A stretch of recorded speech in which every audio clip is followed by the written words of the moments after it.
This is MBC Media Group's Radyo Natin Nationwide, a member of the KBP. Radyo Natin Nationwide.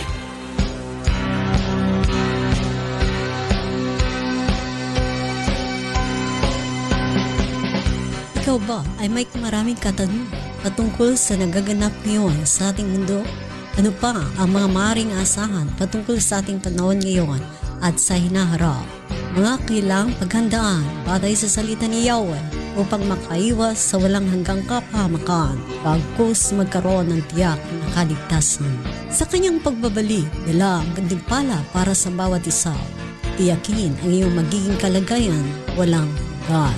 Pakinggan ang programang nabugna para sa iyo, ang salita ni Yahweh. Huwag kaligtaan-abangan at subaybayan. Programang tiyak na magdudulot sa inyo ng isang buhay na masagana sa presensya niya.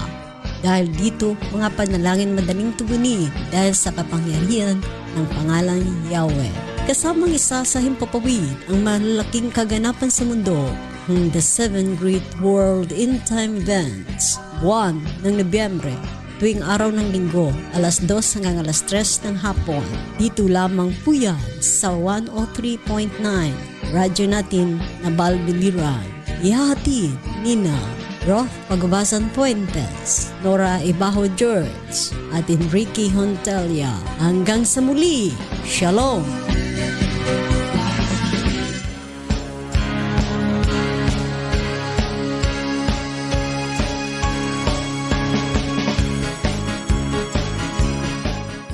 Kapayapaan ay sumainyo pong lahat. Mula sa himpilan ng tagapaghatid ng mabuting balita, ang Yeshua the Messiah Fellowship, ihatid sa inyo ngayon ang usaping redemption o pagtubos. Ang pang-apat na kaloob mula sa 7 nitong bahagi sa usaping kaligtasan pa rin na walang iba ang maging uhaw sa kanyang mga salita. Bakit mahalaga ito? Dahil ang mga salita niya sa Biblia ay pagkain natin para sa tuloy-tuloy na ating lakas para sa ating buhay na walang hanggan. Ang ating araw-araw na buhay dito sa lupa na ngayon narito tayo, ating pinaghahandaan ito at ito ay mahalaga. Ngunit mas mahalagang dihamak ang ating buhay na walang hanggan na dapat ang lahat ng tao buong mundo ay paghandaan at ngayon na. Upang kung dumating ang panahon na tayo ay lumisan sa mundong ito, hindi tayo mapunta o maligaw kung saan-saan sa kabilang buhay, kundi tiyak sa piling ng Amang Yahweh. Sapagkat ang walang salita niya ay tiyak hindi magkakaroon ng aking mga nabanggit sapagkat ang mga salita niya ay siya lamang magbibigay tuloy-tuloy na sa ating lakas at mabuting kalusugan sa ating buhay na walang hanggan. Ang estado ba ninyo sa inyong buhay walang hanggan ay maayos? Sapagkat ang paghahanda nito ay kung tayo ay narito pa sa mundong ito o tayo yaong nagsasabing, bahala na. Huwag sanang ganito ang ating pananaw sapagkat ang buhay na walang hanggan ay kailangan itiyak o tiyakin ang patungkol dito sapagkat hindi ito biro ang mga bagay nito. Ito po ay seryosong bagay at huwag po sanang isang tabi ito ay para sa lahat na naghahanap ng kaayusan sa buhay na walang hanggan at kailangan. Ang maging uhaw tayo sa kanyang mga salita ay kasamang ipinagkakalob ito sa sinumang tumatanggap ng kaligtasan, libre, na binibigay sa lahat ng sisilapit sa ating Mesiyas, ang mahal na Yeshua, na mababasa sa Roma 3, Kapitulo 3, versikulo 24 at Efeso 1, versikulo 7. Narito. Ephesians 1 verse 17, tinubos tayo ni Mesiyas sa pamagitan ng kanyang dugo at pinatawad ang ating mga kasalanan. Ganoon kasaganaan ang kanyang kagandahang loob. Nakakapaloob nga ang pagiging uhaw sa kanyang mga salita dahil ang usaping katulad ng pagtubos o redemption mula sa pagiging makasalanan ay kailangan. Sanhi ang mga unang mga magulang ng buong sanlibutan ay lumapastangan sa utos na ang kapalit ay kaparusahan walang hanggan. Buhay sa impyerno. Ang sumpang dumaloy mula sa generation to generations ng lahat ng tao buong sansinukob at mahiwalay nang walang hanggan sa presensya ng Yahweh. Kung kaya kailangan tubusin tayo sa pamamagitan ng dugong banal, malinis at walang bahid ng anumang kasalanan at walang ibang mayroon niyon ay ang ating Mesiyas na si Yeshua. Habulin ang lahat na mapasama tayo sa paraan ng Amang Yahweh upang makalaya sa sumpa habang may panahon pa.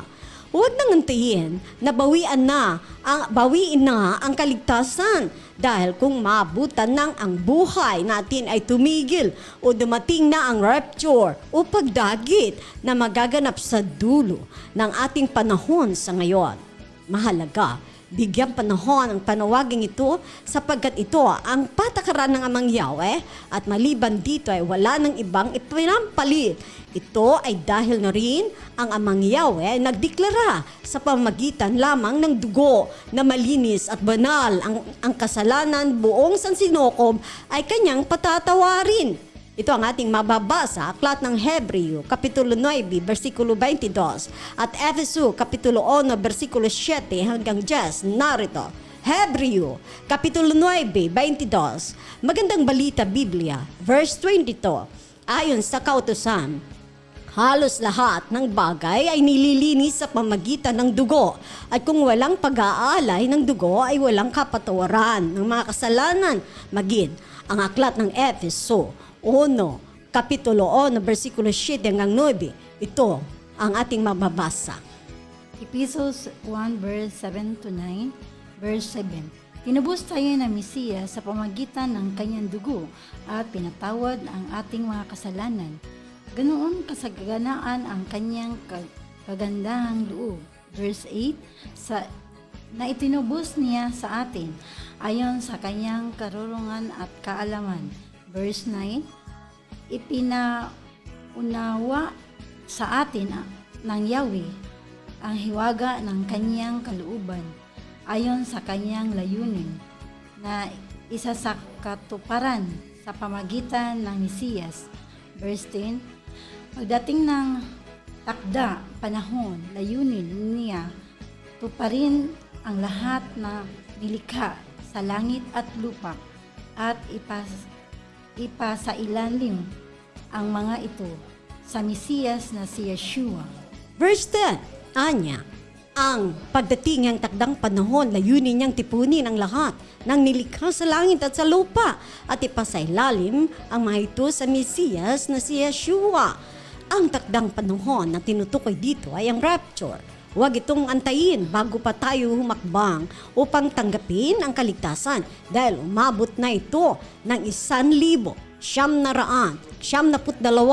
o years o 1,992 years na taon mula nang kanya itong ginawa at paano kung ngayon mo lang pala ito narinig at darating ang rapture kung saan kanya na itong ititigil ang kaligtasan at babawiin ang paraan na ito at wala na ring mangangaral sa panahon pagkatapos ng rapture. Paulit-ulit na natin itong sinasabi upang bigyang kaalaman ang kaligtasan.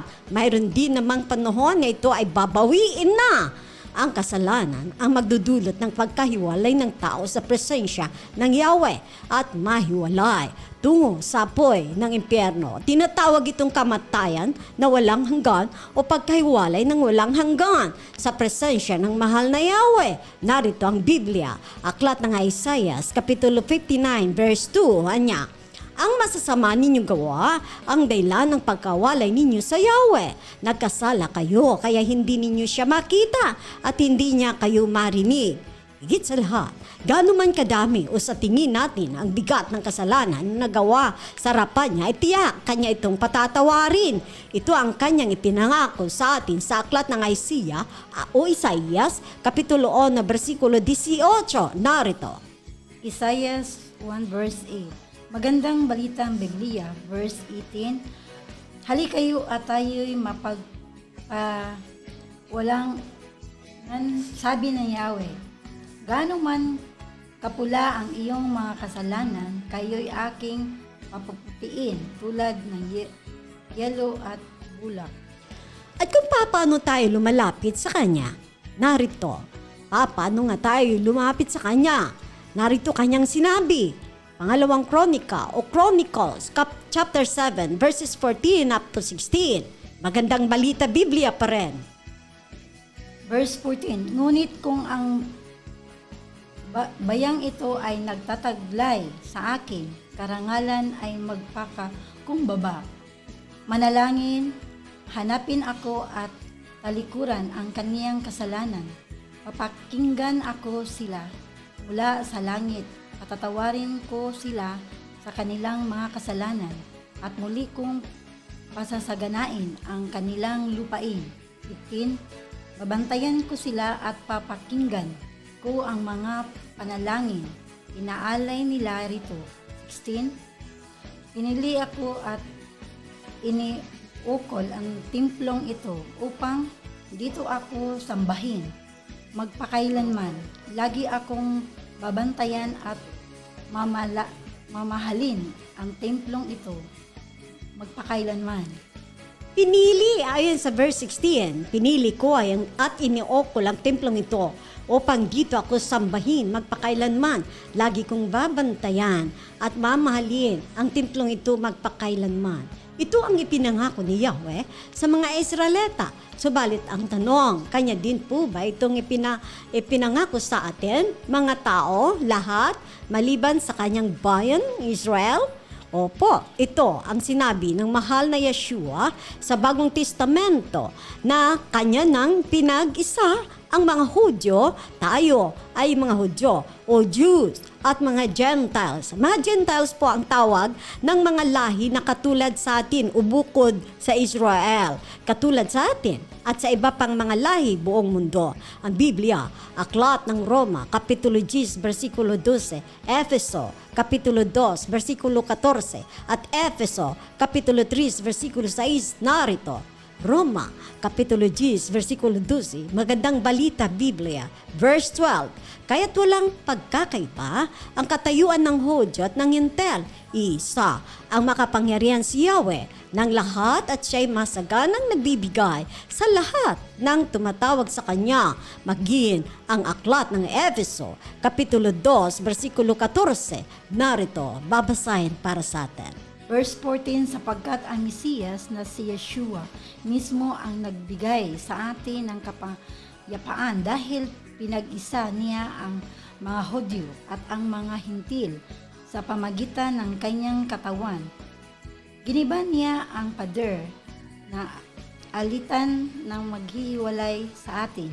Kung kaya't, upang makalapit tayo sa Kanya ng mukhaan, kailangan linisin sa kasalanan at tubusin upang ang parusa na maghihirap sa impyerno ay maialis sa lahat ng tao buong mundo at mapabilang na nga mga tinubos kagaya ng mga Hudyo ng Israel. Ito ang Kanyang ginawa para sa atin at sa lahat ng tao buong mundo. Buhay ng ating Mesiyas na si Yeshua ang Kanyang inialay pantubos sa atin sa pamamagitan ng pagkapako niya sa kahoy. Tayo ay makalalaya sa tanikalan ng kaparusahan ng kasalanan at manampalataya sa Kanya. Tanggapin siya bilang siya ang ating hari at tagapagligtas sa ating mga buhay at tiyak ang ating kaligtasan ay ating makakamtan. Ang isa pang kaloob ng Espiritu ni Yahweh sa usaping kaligtasan pa rin ay ang bunga ng kaligtasan o ang fruit of salvation. Tuluyan nang mabubura ang kasalanan ng ating unang mga magulang na sina Adan at Eva ang pinagmulan ng sumpang dumadaloy sa ating mga dugo. Tayo ay naiihaw naiahon ng Yahweh at ngayon malaya na tayong makalapit, malaya na tayong makalalapit sa Kanya sa panalangin dahil sa ating pagtanggap sa ating Mesiyas, si Yeshua, na siya lamang at walang ibang daan ng kaligtasan sa lahat ng tao buong mundo. Hindi pwede sa Amang Yahweh ang sasabihin natin sa ating mga sarili, ako ay sumasamba araw-araw at ako ay hindi gumagawa ng masama sa aking kapwa. Alam niyo po, bago pa po mahuli ang lahat, dapat malaman ng mga tao, buong mundo, na kung sa tingin natin gumagawa tayo ng mabubuting gawa at sa palagay natin sapat na iyon upang maligtas, mabibigo ang sino man. Kung ito ang iyong magiging batayan sa iyong kaligtasan, ang mabubuting gawa ay bunga lamang iyon sa iyong pagiging ligtas na. Dahil ang mabubuting gawa ayon sa hinahanap ng katuwiran ng ating Amang Yahweh o kanyang mga kaloob ay hindi kaya ito ng tao, kundi ang tanging may kakayanin nito ay ang Espiritu ng Yahweh. At ang kaligtasan ay gawa ng mahal na Yeshua, hindi ng kahit sino paman. Upang maunawaan natin itong lahat ay kumuha tayo ng halimbawa kung ang iniisip ni Numan na dahil sa ating mabuting gawa, tayo ay maliligtas, ipapakita ko sa inyo na ito ay mali ayon sa kanyang mga salita. Halimbawa, ang Mateo, Kapitulo 22, versikulo 37 hanggang 39, sabi, iibigin mo ang iyong makapangyarihan, Yahweh, ng buong puso mo at ng buong kaluluwa mo at ng buong pag-iisip mo. Ito ang dakila at pangunahing utos. At ang pangalawang katulad ay ito, iibigin mo ang iyong kapwa na gaya ng iyong sarili. Ang verse 40, sa dalawang utos na ito nakasalalay ang buong kautusan ni Moses at ang katuruan ng mga propeta. At dahil dito, hindi nagbigay ng mga kondisyon ang kanyang mga iniutos. Bagkus, ito ay dapat na walang labis at walang kulang ang kanyang turo na kung ano ang sinasabi at yun na at fixed.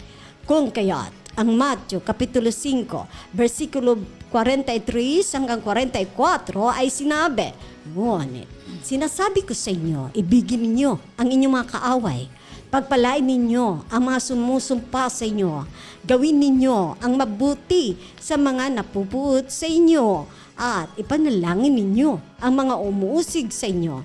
Maliban pa dito, mayroon pa siyang sinabi na kung batuhin kayo ng bato, batuhin din ninyo ng tinapay. Ibig sabihin, kung may gumawa sa inyo ng masama, suklian ninyo ng mabuti. Ang tanong, nagagawa mo kaya ito? Opo, malamang makaisa o makadalawang bisis lamang po. Ang utos ay walang kondisyones o walang hanggan at dapat gawin ng walang humpay. Ang sabi pa, kung paano magpatawad tayo sa ating kapwa, anya, 70 times 7, and that is 490 times a day.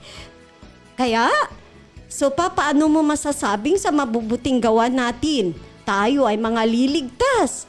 Pangalawa, nung si Yeshua ay napako, mayroong dalawang kasama siya na ipinako din, isa sa kanyang kaliwa at si Estas, at ang isa naman sa kanyang kanan tinawag sa pangalang Dimas. Ngayon, nasa kahoy na sila na nakapako na dahil nga silang tatlo ang ipinangako noong taon 1992 o year 1992. Noong panahon na siya ipinako. Ang nakalipas nga mula noon, taon 33. Tayo ngayon ay taon 2025. Pero ipinangako ang ating mahal na Yeshua noong taon 33. Ang huling taon ng pagstay ng Mesiyas at kasalukuyan, nag-uusap yung dalawa, si Estas at Dimas, na kasama niyang nakapako sa kahoy. Anya ni Estas, o ikaw, gawin mong iligtas ngayon ang iyong sarili. Ngunit, sinagot siya ni Dimas, anya, huwag kang magsalita ng gayon. Sa kanya, kung tayo ngayon ay nakapako, Dito, yan ay nararapat dahil tayo ay makasalanan. Pero ito, siya ay ipinako ng walang kasalanan. Pagkadakay, sabi niya sa Mesiyas, aming guro, alalahanin niyo po ako kapag kayo ay dumating na sa iyong kaharian. At kagad-agad siya'y tinugon ni Yeshua, sabi, ngayon agad, Dimas, isasama kita sa aking kaharian. Kung titingnan natin, si Dimas ay makasalanang dihamak at wala na rin siyang panahon upang bumaba kasi siya ay nakapako upang gumawa ng mabuti para siya ay maligtas, wala ng panahon. Ngunit dahil sa kanyang paniniwala na si Yeshua ang tagapagligtas, ay kanya itong sinampalatayanan na ligtas Dimas. Ngayon, masasabi mo pa bang dahil sa iyong mabubuting gawa ikaw ay maliligtas? Na tumutukoy din itong iyong lakas at gawa na mabuti ay maligtas? Hindi po ba? Hindi po. Tanging ang gumagawa ng kaligtasan ng ating Mesiyas na si Yeshua. Ang sinumang nagmamalaki na sa pamagitan ng mabubuting gawa siya ay naligtas ay mapapahiya sa kanyang harapan pagdating ng araw. At bakit pa bumaba ang Mesiyas noong taon 3 at tumagal siya hanggang taon 33? Saka pa lamang siya umakyat sa langit. At tayo ngayon ay taon 2025 na umaabot ito ng 1,992 years na taon ang agwat sa ating kapanahunan ngayon. Ang Biblia, Aklat ng Juan, Kapitulo 14, versikulo 6. Ito ang ating mababasa. John 14 verse 6. Magandang balita Biblia. Verse 6, sumagot si Yeshua, ako ang daan, ang katotohanan at ang buhay na walang makakapapunta sa Ama kundi sa pamagitan ko. Verse 6, anya, sumagot si Yeshua, ako ang daan, katotohanan at ang buhay. Walang makapupunta sa Ama kundi sa pamamagitan ko. Ang kaligtasan na may 7 sangkap, kasama ngang ipinagkaloob din ang pang-apat na tinatawag na pagtubos o redemption, na nakapaloob na tinatawag na ang maging uhaw tayo sa kanyang mga salita. At sa pamamagitan ng pagbabasa at patuloy na paghanap ng kanyang mga salita upang tayo ay mapanuto sa kanya. Nasain nga natin na magkaroon ng mga kaalaman ng kanyang mga salita o i-desire para sa ating mahal na Yeshua. Hindi lamang ang nasain ang kanyang salita, kundi tanggapin ang isa pang kaloob, ang walang iba, ang mahalin natin ang kanyang salita. Mahalin ang kanyang mga salita o love His word and His people. Kalakip din na sa redemption o pagtubos ang ipinagkalob sa atin ang umaayaw tayo sa kasalanan o hatred of sin ay isa rin sa mga pinagkalob sa atin. Nababago nga ang pananaw natin sa kasalanan kapag atin ang tinanggap sa ating buhay ang kaligtasan mula sa ating Mesiyas. Hindi lang yon, nais din natin ang kapwa natin ay ganun din. Umiwas sa alinmang tinuturing na kasalanan. Kalakip din na pinagkalob sa atin ang forgiveness o kapatawaran ng lahat ng ating kasalanan nang walang katumbas na bayad.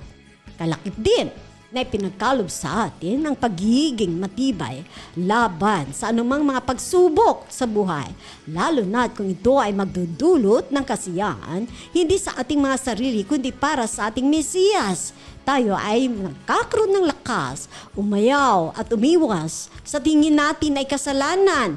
Ang Biblia sa Aklat ng Efeso, Kapitulo 1, versikulo 11, ito ang ating mababasa. Verse 11, at sagana sa magagandang katangian kaloob sa inyo si Yeshua, ang ating Mesiyas na ikararangal at ikadadakila ng Amang Yahweh. Magandang balita pa rin sa Juan, Kapitulo 15, versikulo 1 hanggang 6, narito. Verse 15, ako ang tunay na puno ng ubas at ang aking ama ang tagapag-alaga.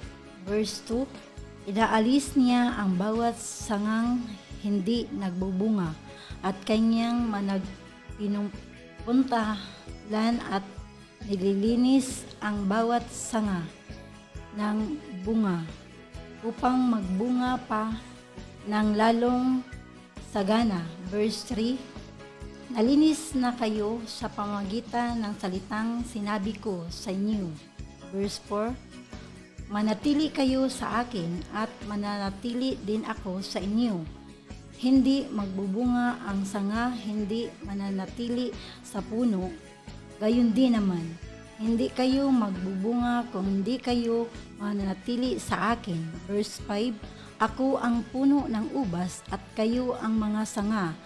Ang nanatili sa akin at ako sa kanya, ang siya'y nagbubunga ng sagana sapagkat wala kayo'y magagawa kung kayo'y hiwalay sa akin. Verse 6, ang hindi nananatili sa akin, gaya ng sanga ay itinatapon at natutuyo. Ang ganoong mga sanga ay tinatapon, iniihagis sa apoy at nasusunog. Ang tinutukoy dito ay walang iba ang taong nagbabaliwala ng kanyang mga utos o kalooban na walang ibang kanyang salita. Ito ang ating tandaan. Laging tandaan.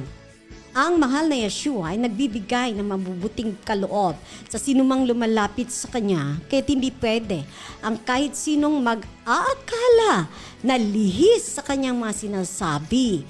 Kung kaya't dapat alamin ng sinuman ang Kanyang alituntunin upang hindi magkamali ng anumang inaakalang tama, yun naman pala ay hindi at kabaliktaran sa Kanyang mga sinasabi upang matiyak ang ating takbuhin sa buhay at hindi tayo mapapahamak dahil sa ating maling akala, sapagkat ang mga bagay na tungkol sa kaharian ng langit ay nakabase lamang ito sa kung ano ang kanilang sinasabi at hindi ang kung kani-kaninong mga sinasabi o inaakala. Hindi kailanman niya tinatanggap ang mga sinasabi ng tao pagdating ng mga usapin ng kapatawaran o kaligtasan o ang mga usapin na makalangit, dahil ang aralin, ang patakaran ng langit ay kanya nang inihayag at dito tayo titingin kung ano ang mga ibig niyang pakatukuyin sa mga bagay-bagay na patungkol sa atin at para sa kanyang kalooban na dapat alamin ito ng lahat ng buong mundo, dahil kung hindi, mapipilitan tayong gawin ang ating gusto at i-apply natin para sa kaharian, hindi ito pwede. Hindi ito pwede sa kanila. Ang pagtubo sa atin ay hindi ginawa ng kahit sino na lamang o ang ipinambayad upang tayo ay matubos at mabawi mula sa pagkalipin sa kapangyarihan ng kasalanan na ang hatid nito ay sumpa sa apoy ng impyerno o kapangyarihan ng dyablo mula sa pagiging makasalanan at naging kalaban ng makapangyarihan tungo sa pagiging mga inaring kanya, ay walang ibang gumawa nito ay ang ating Mesiyas na si Yeshua. Hindi makapagliligtas ang ating mga sarili para sa ating sarili din. Ito ay malaking insulto sa ating may kapal, sapagkat kung siya ang gumawa nito para sa atin lahat at ang kinininuman ang kanyang ginawang pagtubos ay tiyak, mapapahamak lamang ang gumagawa niyaon. Paano makapagtutubos ang isang makasalanan sa kapwa makasalanan kung ang isang maruming basahan ay ipanglilinis sa maruming surface na palagay niyo po kaya malilinis ang surface na yon? Hindi po ba? Ngunit ang ating Mesiyas ay banal, maging ang kanyang mga salita ay banal. Ang tanging pantapat sa pantubos ng kasalanan ay walang iba, ay yoong walang kasalanan at banal, at iyon ang mayroon ng ating Mesiyas. Walang taong pwedeng magmalaki sa Kanya sapagkat utang natin sa Kanya ang ating buhay na walang hanggan. Ito ang tandaan ng lahat na wala naisaman sa tao ang pwedeng mabuhay na para sa ating sarili lamang, kundi atin ding tandaan ang ikabubuti ng kapwa higit sa lahat na magiging instrumento tayo sa ikabubuti para sa iba. Dahil ito ang ginawa din naman sa atin ng mahal na Yeshua. Hindi niya kailangan ang sinuman sa atin upang makatuwang sa gagawing pagligtas sa tao personally. At dahil nakita niyang mapapahamak nga tayo kung hindi niya tayo gawin ang magkusang loob o hindi niya gawin ang magkusang loob ang tubusin tayo upang mailigtas ang nakaambang panganib sa sumpan ng buhay sa impyerno. Kaya't nagkusang loob ang ating Mesiyas at siyang mismo sarili na alay ang kanyang buhay upang tayo makabalik sa kanyang kaharian. Aralin pa natin ang kanyang kagandang loob na sa atin ay ginawa upang maging tayo ay isa pang matagumpay na para sa ating kaharian. Kung nais natin na magtagumpay sa kahit anuman o sa iba't ibang larangan o field, ay isipin maigi ang ating mga hakbang ay hindi tayo makasisira kahit kanino dahil ang salita ni Yahweh ay ibigin ang makapangyarihan ng higit sa lahat at pangalawa, ibigin ang ating kapwa katulad ng pag-ibig sa ating mga sarili at higit sa lahat, ang ating mga gawa, mabuti man o masama, ay ating isusulit sa kanyang harapan. Ito ang ating mababasa sa Biblia, Mga Ngaral, Kapitulo 12, versikulo 14. Narito. Verse 14, lahat ng gawin natin, hayag man o hilim, mabuti o masama, ay ipagsusulit natin sa hukmanan. Walang iba ang mahal na Yeshua. Verse 14, lahat ng gawin natin. Anya, hayag man o lihim, mabuti o masama, ay pagsusulit natin sa hukom na walang iba ang mahal ni Yeshua. Hanggang sa susunod pong muli, ang tabayanan po natin ang The 7 Great World in Time Events.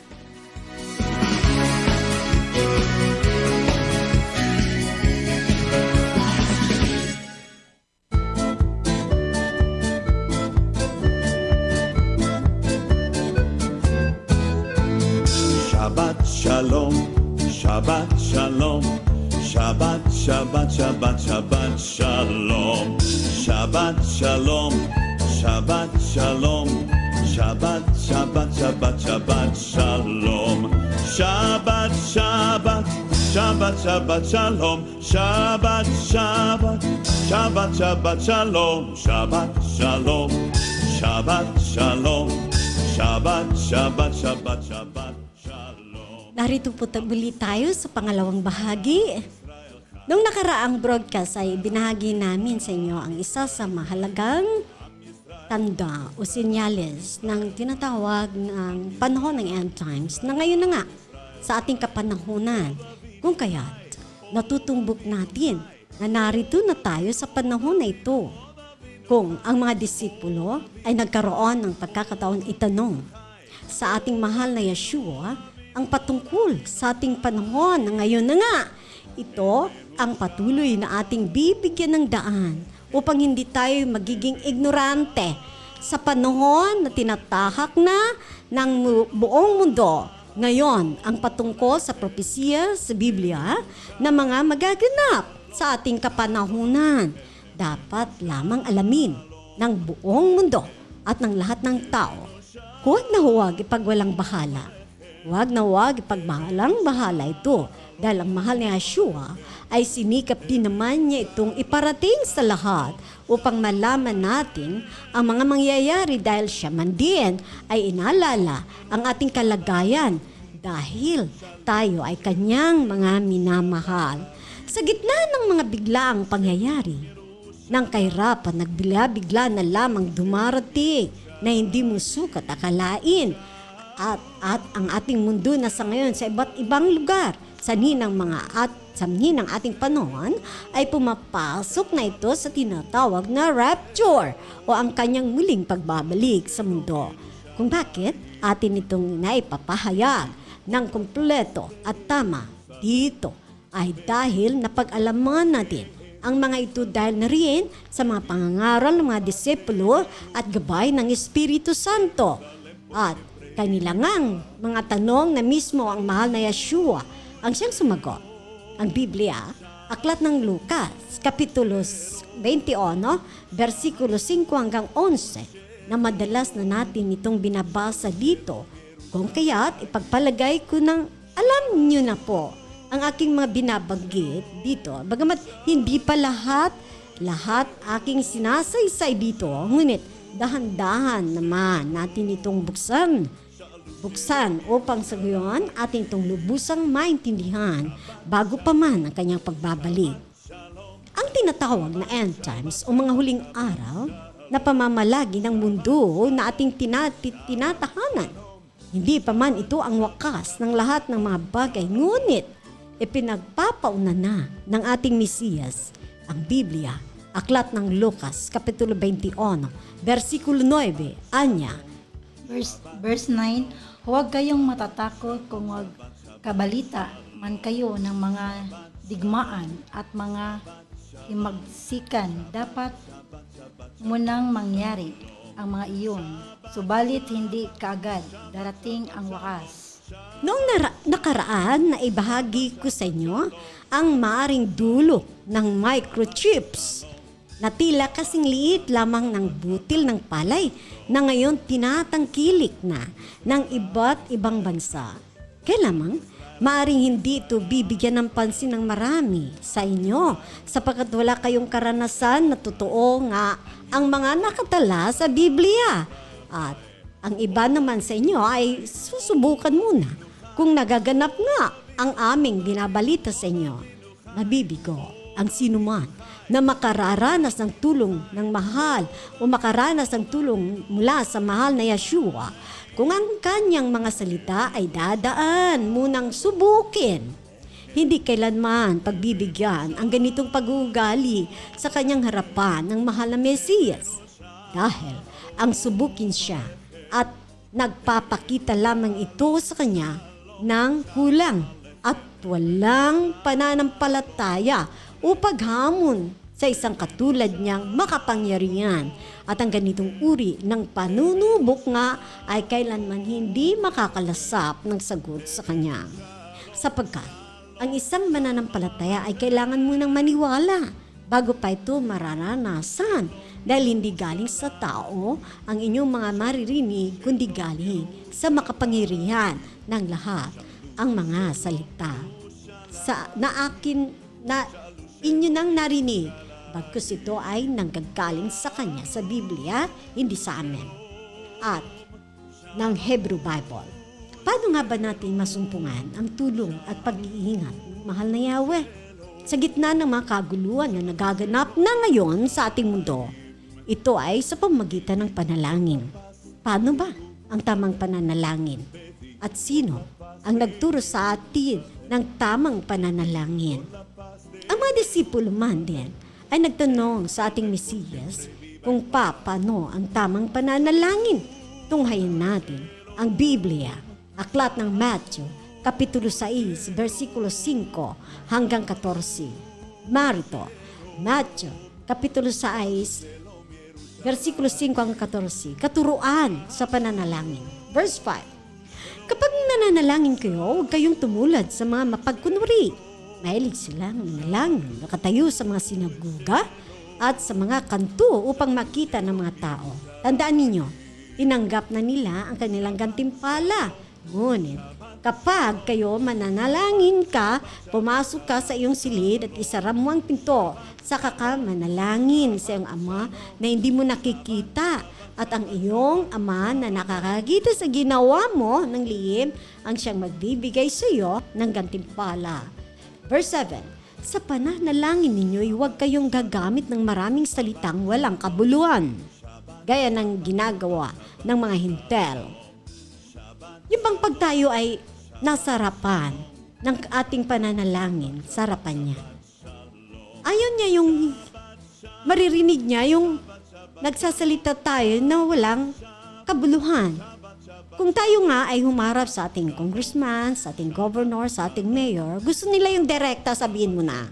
Sabihin mo na agad.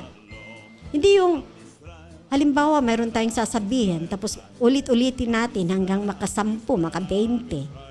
O, tingnan natin, halimbawa, sabi ko, si ano mayroon ano, si ano mayroon ano, si ano mayroon ano. Yung ganun ba, yung paulit-ulit. Hindi ganoon. Kung tayo ay manalangin sa Kanya ay yung ano ang nasa kaibuturan ng ating puso. Ano ang ating kailangan, sabihin natin. At siya'y makikinig. Dahil hindi basta-basta ang ating pinanalanginan, yan ay makapangyarihan sa lahat. Makapangyarihan sa lahat. Kung tayo nga ay humarap sa ating mga leader at maayos tayo, di ba? Kailangan nakabihis tayo, maayos tayo. Lalo na kung tayo humarap, kailangan maayos ang pananalita natin kasi mga taong hindi basta-basta ang ating kaharap. Sino pa kaya ang tayo ay humarap sa ating dakilang Amang Yahweh na siya ay makapangyarihan sa lahat? Ang sabi nga niya, ang akala nila ay pakikinggan sila ng Yahweh dahil sa haba ng kanilang sinasabi. Huwag ninyo silang tutularan, anya. Alam na ng iyong Ama na nasa langit ang inyong kailangan bago pa ninyo ito hingin sa Kanya. Ituloy natin sa verse 9 hanggang 15. Narito ang verse 9. Verse 9. Ganito kayo manalangin.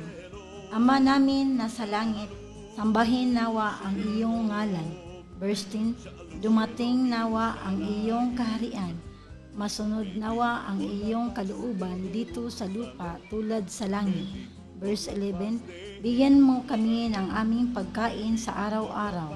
Verse 12. At patawarin mo kami sa aming mga kasalanan tulad na magpapatawad kami sa mga nagkasala sa amin.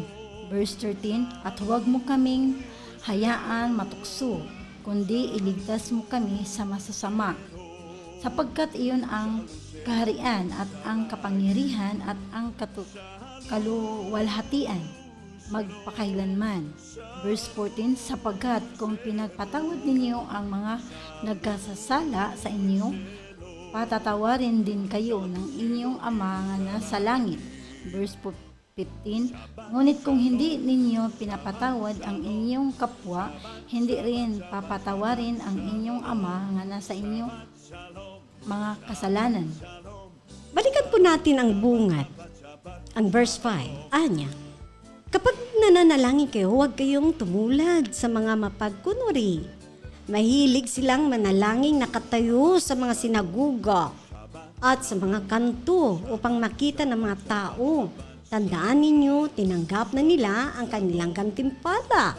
Pansinin po natin, bago pa man niya ito itinuro, ay may mga nauna na siyang binanggit sa verse 2, verse 3, and verse 4.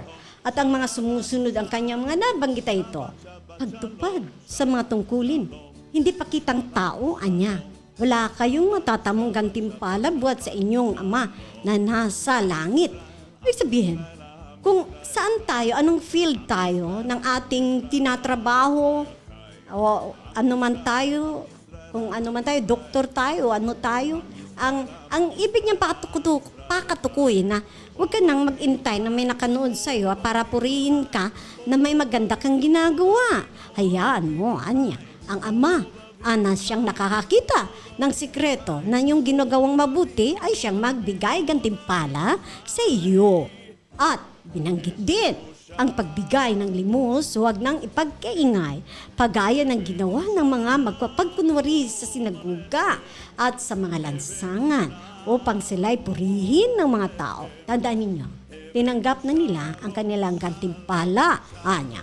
Huwag mo nang ipalam ito, maging sa matalik mong kaibigan ang pagbibigay ng limos. Gawin mong lihim ang iyong pagbibigay ng limos at iyong Ama na nakakakita ng kabuting ginagawa mo ng lihim ang siyang magbibigay ng gantimpala sa iyo. Kung bakit natin ito nabanggit dahil ang mga ibig pakatukuyin dito ay yung gumagawa ka ng pagmamagandang loob sa kapwa ay dapat isikreto. Hindi mo dapat ipamalita sa mga tao dahil kung ito ay malalaman ng iba o ipamamalita mo sa iba, ibig sabihin wala ka ng gantimpala na antayin buhat sa kanya dahil natanggap mo na mula sa mga tao ang iyong mabuting ginawa. At anya, sa pananalangin ay ganun din upang magkaroon ka ng katugunan sa iyong mga hiniling sa kanya. Ito ang binanggit sa verse 6. Anya, Verse 6, anya, ngunit kapag manalangin ka, pumasok ka sa inyong silid at isara mo ang pinto. Saka ka na manalangin sa inyong ama na hindi mo na nakikita at ang iyong ama na nakakakita ng ginagawa mo ng lihim ang siyang magbibigay sa iyo ng gantimpala. idugtong din natin ang verse 9. Anya, ganito kayo mananalangin, Ama namin, nasa langit, sambahin nawa ang iyong pangalan, ang pagsamba sa Kanya. Talakayin natin. Una, sino ang sinasamba mo? Kilalanin mo siya. Sino siya? Sino si Yahweh? Sino ang ating mahal na Yeshua? Makapangyarihan. Ano ang gusto niya? Ang mapag-alaman natin ang patungkol sa Kanya at hindi yan nakukuha ng isang sandali lamang ang malaman o makilala natin siya. Kung ang bansang Israel ay mula pa noon, 1,000 taon na ang nakakalipas, bago pa man dumating ang mahal na Mesiyas sa mundo, at maging hanggang ngayon ay walang patid na mga pag-aaral patungkol sa kanila. Ang mga lingkod niya na nangangaral sa kanyang mga salita at maging ang mga tagasunod sa mga aral na ating Mesiyas, ang mga ito kasama ng inyong lingkod. Walang humpay na mga pag-aaral na bagamat mayroon ng mga kaalaman patungkol sa kanya, ay walang tigil hanggang ngayon na mga pag-aaral, walang habas na mga pag-aaral patungkol sa kanya. Kayo man din ay nawa, ganun din ang inyong magiging ugali upang makilala natin sila kung sino sila, sapagat ako ay naniniwala na ang iyong pakikinig ngayon sa radyo ay hindi sapat upang siya ay inyong makilala ng lubusan. Bakit hindi natin buklatin ng Biblia? Dahil ang makilala natin ang ating Amang Yahweh at ang bugtong na anak nito ay kailangan ng panahon upang matuklasan ng lubusan kung sino sila at hindi lamang sa mga salita niya kundi sa maranasan natin siya sa ating mga personal na buhay, sapagat siya nga ay buhay malapit na malapit sa isa't isa sa atin. Huwag sanang akalain na siya ay malayo sa atin. Huwag sanang isipin na siya ay hindi nagmahal sa atin. Buhay niya ay kanyang binigay upang tayo ay kanyang matubos sa ating mga kasalanan at makasama sa kanyang kahiraan. Ang Biblia, sa Aklat ng Juan, Kapitulo 3, versikulo 16 hanggang 21, ito ang ating mababasa. Verse 16, sapagkat gayon na lang ang pag-ibig ng Yahweh sa sangkatauhan, kaya't ibinigay niya ang kanyang kaisa-isang anak upang ang sinumang sumampalataya sa kanya ay hindi mapahamak, kundi magkaroon ng buhay na walang hanggan.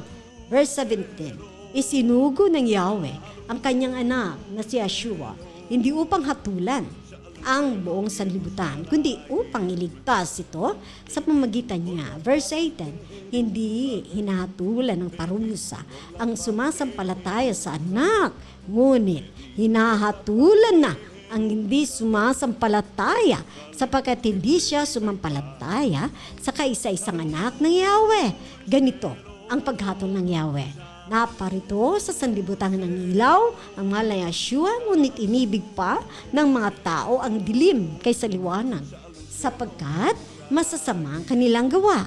Kinasusuklaman ng mga gumagawa ng masama ang ilaw, ni hindi lumalapit dito upang hindi mahayag ang kanilang mga gawa. Ngunit ang namumuhay ayon sa katotohanan o salita ni Yahweh ay lumalapit sa ilaw upang maihayag na ang ginagawa niya ay nagpagsunod sa Yahweh.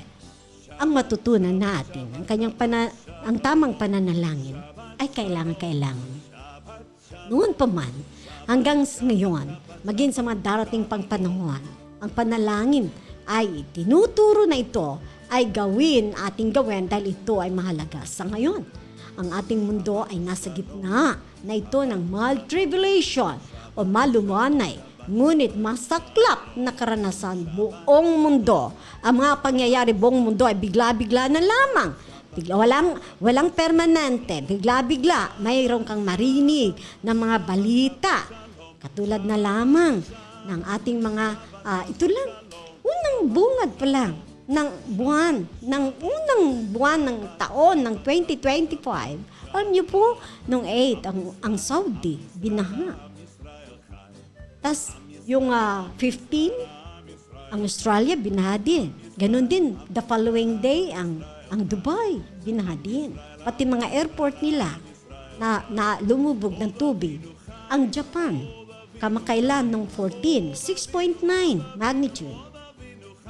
At ang atin, 4.6, sa bigla na lang, lumindol.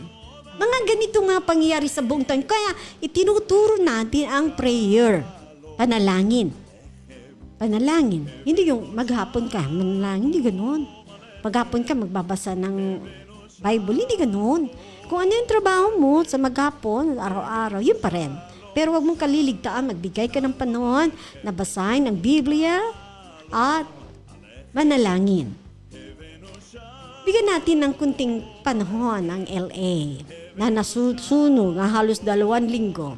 Alam niyo po, bagamat may katotohanan dahil maraming nagpapatutuo na dahil sa gustong sunugin ang mga dokumento ng isang napakakilala sa lahat pagdating sa mga artista.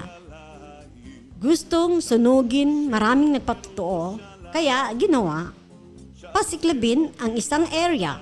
Isang area lang yun Kung bakit buong LA halos ang nasunog? Kasi sila yung tipong ayaw nilang napapagod sila, kaya yung kanilang gas, yung mga lutuan nila, yung mga painitan nila pag tuwing malamig ang panahon, mayroon yan silang nagpapa-install yan sila ng tubo kung saan yun ang dumadaloy doon, yung natural gas. Ang nagbibigay ngayon ng mga ganon na serbisyo, mga kumpanya, doon ka magbabayad. Yung metro niya, nandyan sa labas ng bahay, tapos babasahin lang kung ilan na konsumo mo, magbabayad ka doon sa sino nagbigay ng serbisyo sa'yo. So, mga tubo sa bawat bahay, tubo. Mga gas, natural gas, ang laman yan, na pagpindot mo, dyan agad, sindi na agad. Isa-isang banda lang pag sumabog yan, nag-leak yan. Kay buo na yan. Kasi puro lahat silang may ganun May installation silang ganun na yung gas nila may tubo para bang yung tubig natin. Di ba yung tubig? May mga faucet tayo, may mga tube tayo, mga tubo, dumadaan doon ng tubig. Doon sa kanila mayroong ganun, pero mayroon din para sa gas, sa natural gas. O ayan, isang area lang ang gustong tirahin, buo na. Parehas sa Hawaii. Di po ba? Parehas sa Hawaii. So, hindi natin kukontrol mga itong pangyayari dahil bagamat nasa under investigation pa ang mga bagay nito, ay atin bigyan ng panahon ang ating mga binabalita, binobroadcast sa radio, dapat natin bigyan ng panahon. Ang mga ganito na nandito na tayo sa end times, huling kapanahunan, na wag nawang antayin na ang mga pangyayari ay dumating na tila baga matatapos na ang ating kapanahunan sa ngayon. Wag na nating antayin. Dahil kung antayin natin, wala nang kaligtasan. Nag-rapture na. At hindi mo ba alam kung ano ang susunod na panahon? Itong ating panahon, malaya pa tayo ngayon. Kung saan natin gusto, makakarating tayo. Kung anong gagawin natin, magagawa natin. Ay alam mo po, ngayon si Trump, sa 20th, anong pizza tayo ngayon? Sa 19 tayo, ngayon 20, si Trump nagdeklara na starting ng 20, wala nang gera. Wala nang kaguluhan. Buong mundo. Ano ito? Magugulat ka. Hindi. Kasi, buong mundo, gano'n ba talaga siya makapangyarihan? Ano ba sinasabi ng Biblia patungkol dito? Bakit ika-cover niya buong mundo? Wala kayang uupo sa kanya? O kung mayroon man mag-uupo sa kanya, hindi makakapanalo. Dahil dito sa desisyon ni Trump, maaaring maitayo na ang Third Temple. ang third temple na lagi kong sinasabi.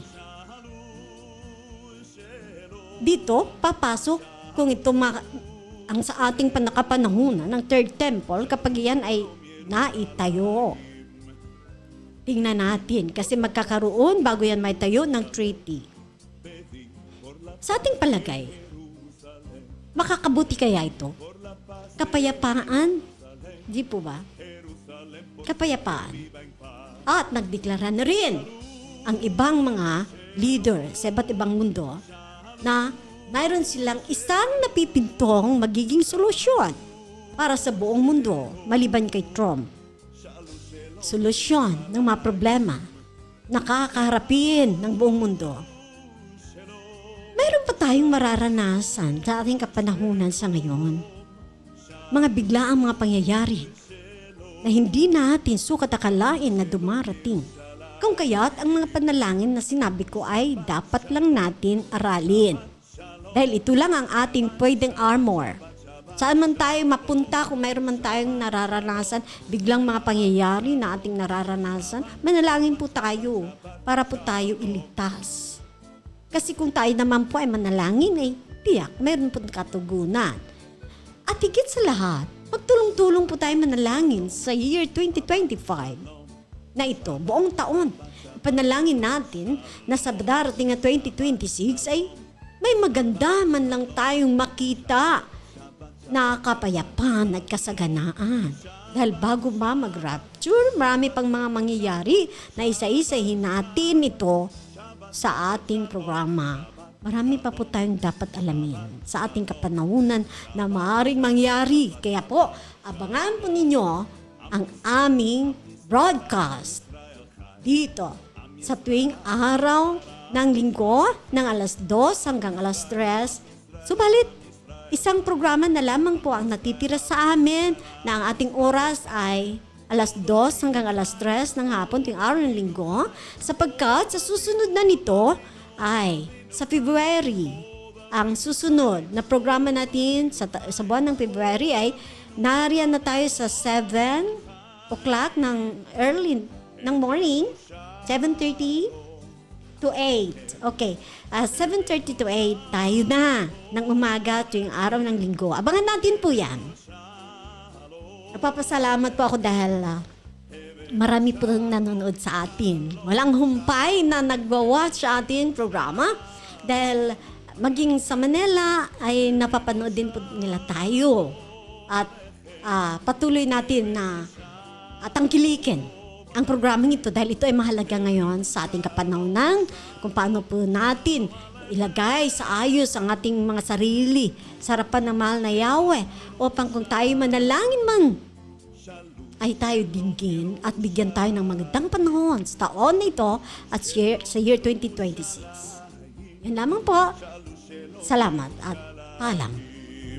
Shalom, shalom, shalom. Kami po ay mananalangin sa ngayon. Amang Yahweh, nagpapasalamat kami sa mga panahon katulad nito. Nabigyan ng daan ang iyong mga salita at mga pangyayari dito sa huling mga panahon na hindi pa namin natatapos ang mga maaaring mangyari o maganap sa mga taon na ito at sa mga darating pang panahon at wala kaming ibang inaasahan kundi kayo. Kayo ang siyang magbabantay sa amin. Kayo ang mag-iingat sa amin. Maging ang aming bansa. Kayo ang magbibigay ng protection. Kayo ang magbibigay ng kapayapaan. Dahil kayo ang aming inaasahan, walang iba. Wala kami magagawa dito. Ang aming mga kapwa Pilipino, saan man sila sa dako ng mundo, ingatan niyo rin po sila at ang buong bansa, ang lahat na aming mga kababayan, maging ang bawat bansa, inyo pong ingatan na hindi po sumiklab ang anumang kaguluhan na magdudulot lamang sa amin ng kaguluhan dahil ito na ang nakalagay sa Biblia. Kung mangyari man po, kami iyong ingatan. Salamat sa iyo. Ito pang aming panalangin sa pangalan ng mahal na Yeshua. Hallelujah. Amen.